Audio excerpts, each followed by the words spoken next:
மா போயிட்டு வரமா. டேய் டேய், ம் பைக்ல தானே போற, என்ன போட்டு போடா. ம்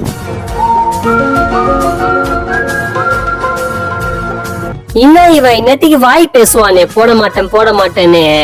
இன்னும் இவன் யோசிக்கிறான், ஒருவேளை புள்ள திருந்திட்டானோ என்ன போட போறானோ. ஜாலி போடுடா, என்ன போடுடா, சீக்கிரம் போடுடா.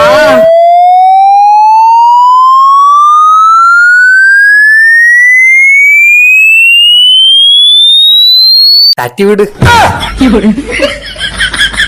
டேய் டேய் டேய் டேய் டேய் டேய், அட பாவி, இதுக்காடா இவ்வளவு நேரம் யோசிச்சுட்டு இருந்தா.